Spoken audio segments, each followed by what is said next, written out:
some research role in these areas, there are also possibilities, right?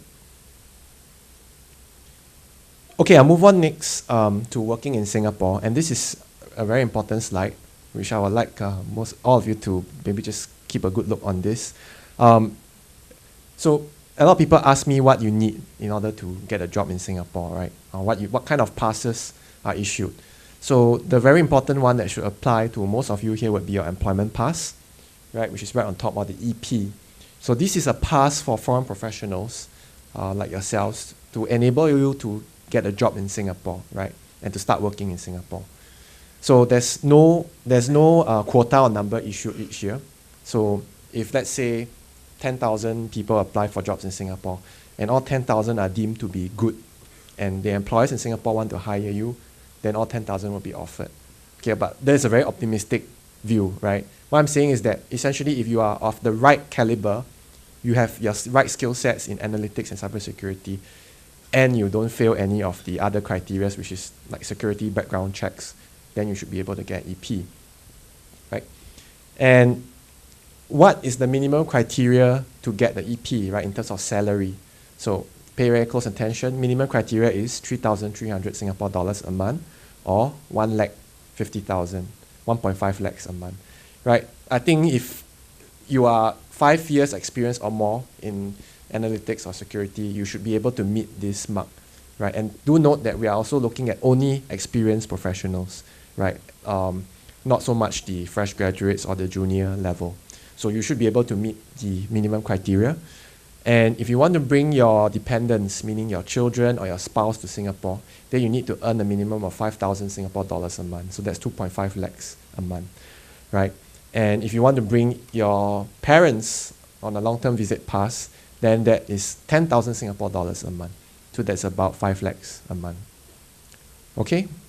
So what I would also encourage you to do is to go online. We have a website that allows you to do a self-assessment on whether you can actually meet these criteria and whether you'll be offered an EP. So it's pretty accurate. So the website name is there, services.mum.gov.sg/SAT. But don't worry, if you visited my booth, you get a orange brochure. The information is all there, and you can log on to the website over there. Right. If you want to take pictures, yeah, please go ahead. Okay. Right. The other thing I would like to highlight about, a lot of people ask me is what's the cost of living and all that in Singapore. And I would like to say that in terms of the tax rates, right, Mr. Narendra also rightly pointed out, it's very low if you compare it with the developed countries in Asia, right? You look at Australia, you look at Japan, you look at Taiwan, you look at Korea, even you compare it with India. Singapore, personal taxes, you only need to pay 20%, and that 20% refers to the highest bracket of income, right? Of course, it's tiered, so the more you earn, the more you pay. But even at the max tier, you're only paying 20%. So that actually contributes to a lot of savings when you earn in Singapore, right, compared to other developed countries. So that's one key point I would like you to take away for today's presentation. Next, the softer aspects of living in Singapore, right? I shared quite a bit already, so I won't delve too much into it. Of course, once again, just to highlight, we are the top choice in the world in terms of Asian city to live in, right? Singapore ranks above the other developed cities. And in terms of safe city, needless to say, you can feel very safe bringing your whole family out on a walk in the park at night and you won't get robbed or mugged, okay? That's something that almost everyone has been to Singapore has shared with me, right? If you compare it to the US, definitely, because I've been there a couple of times and you meet strange people every now and then. Apologies to anyone here from the US, but yeah, they carry guns and all that, but Singapore, no, this kind of security issues are not a major concern, right? Okay, cost of living. This is a more quantitative slide on cost of living, right? So I would just give you a rough sense. Basically, whatever you earn in Singapore, just take about 25% of that income. That would go to your cost of living, right? So what encompasses that cost of living? Your accommodation, right? Your rental costs, your meals, your transport, and your entertainment costs, right? So just a rough sense, in Singapore we have government buildings, government flats, right? So they are all very well developed and very nicely refurbished. The old ones I'm talking about, even the new ones, right? So you cannot own a government flat as a foreign national, but you can actually rent, right? And I myself live in a government flat and I love it, right? I just moved in last year because I just got married, right? So, and it's all very, very good standard and clean. How much does it cost to rent a government flat? About 600 to 1,000 a month for a room, right? And if you want the whole apartment, it probably costs about 1,600 Singapore dollars to about 3,000. But 3,000 is a very luxurious apartment. You don't really need that. You probably want to get something that's about 1,008. So how much is that of your monthly salary? If you have 5 years experience or more, like I said, probably about 15 to 20%. And the rest of it will go to the other expenses, right? So the bulk of it will be your accommodation. But do check in with your employers from Singapore if they allow or if they provide housing allowance, because some of them do. If they provide housing allowance, well, then you live like a king in Singapore already. Then you can spend the rest of your income. I don't know, man. Invite me for drinks. I'll be most willing to share your joy, right? Okay, international schools. I would say that we do have a range of international schools for Indian nationals. We have 7 Indian international schools, right now in Singapore, and we are looking to, of course, build up that number. Competition is quite stiff, I must say, because there are quite a lot of Indian expats who are sending their kids over there. So cost is also pretty high. I would say it's about 30,000 Singapore dollars a year. Okay, so that's one thing that's something that may be a bit of a high cost, right, in Singapore if you're looking to send your kids over there, right? So it's also something that we are also striving to improve because we want to build more international schools and establish more of them there, right? Healthcare. Healthcare in Singapore is very excellent. We have a lot of what you so-called the medical tourists from all around the region coming to Singapore to seek treatment, right? They come from Indonesia, they come from Malaysia. You know, a lot of the rich Indonesians seek treatment in Singapore.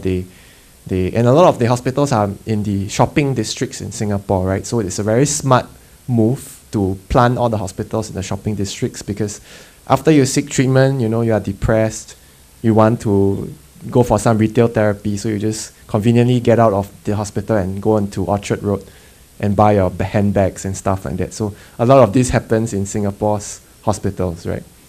And why is this happening? Because essentially we are ranked number 2 worldwide for healthcare outcomes, and by the World Health Organization as having one of the best healthcare systems in Asia. So we get world-class doctors from all around the world as well. We have a lot of Indian doctors also who are working in Singapore. So that's why we are able to have such a good medical system and healthcare system.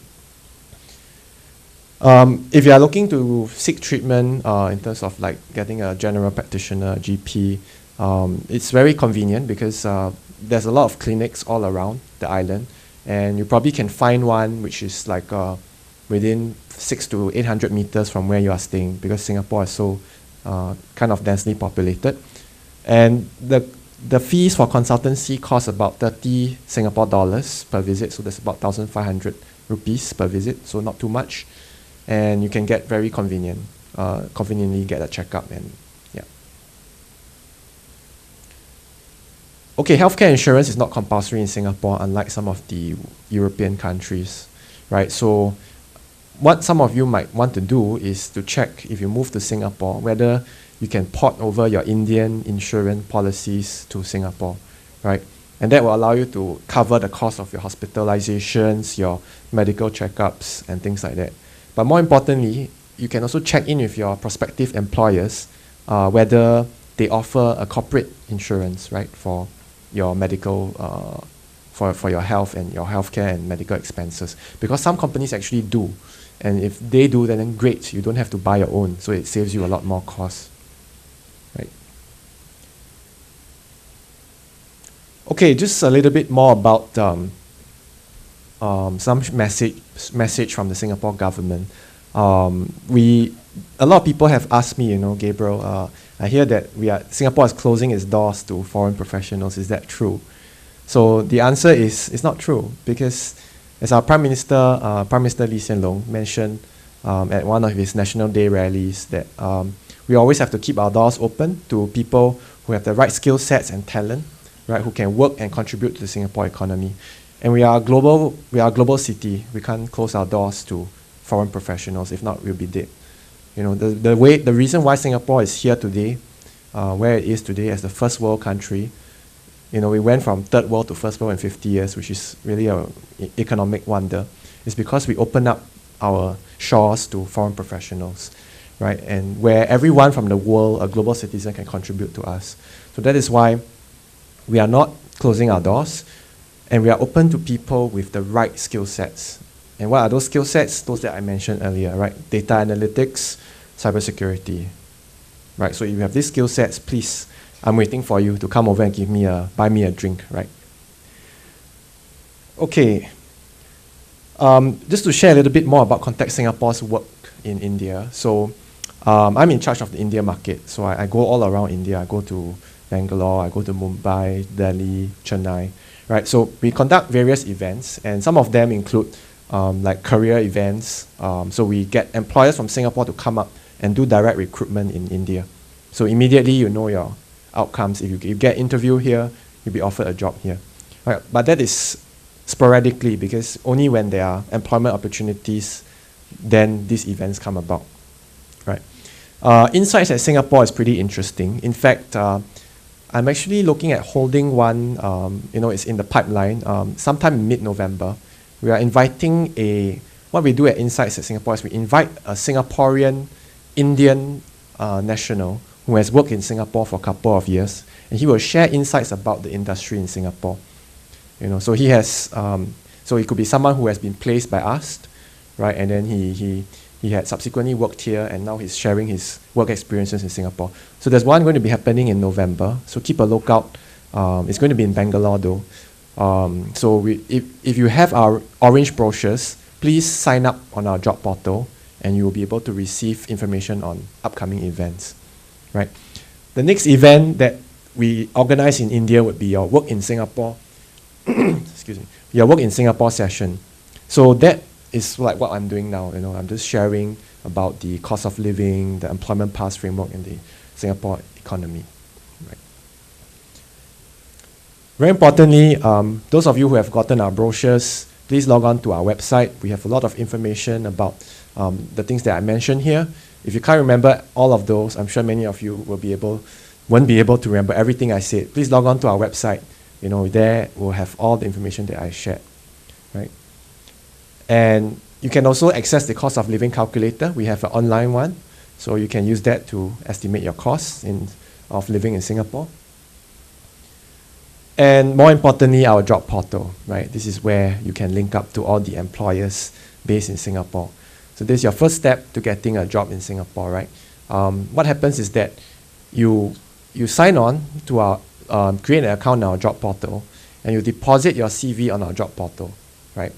And look at the list of employers that are offering jobs in Singapore, and you can apply to them. When you apply to them, your CV gets channeled straight to the employer. So that's the special service that we offer. If you go to any other job site from a private sector, offered by a private sector company, most of the jobs there are also targeted at Singaporeans. The jobs that we show on our job site are targeted at Indian professionals, or rather overseas professionals, right? So it's highly likely that you get a job offer if you use our job portal rather than a generic web job site, right?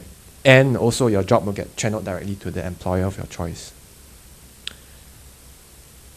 Okay, just a quick one. If you log on to our job site, it actually breaks down the different jobs by industry. So the ones that would be relevant for you guys would be under Infocoms and Media, Financial Services, as well as Professional Services. So this is where all the Financial services, you have all your banks.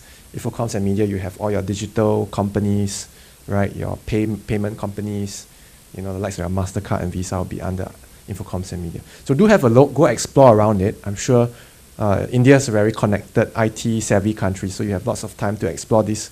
Please go on. And last but not least, I just want to share with you ways to keep in contact with us, which is very important. I think you should add me on LinkedIn because I'm very active on LinkedIn. So if you have any questions to ask me, you can check out my LinkedIn profile. It's Gabriel Lim, right? Just search me on LinkedIn, I'll add you. And of course, you can also go on to send an email query to us on our various email addresses, right? So with that, I end my presentation.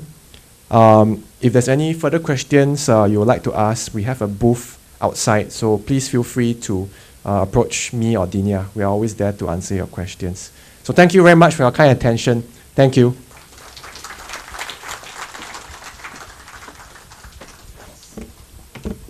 Thank you.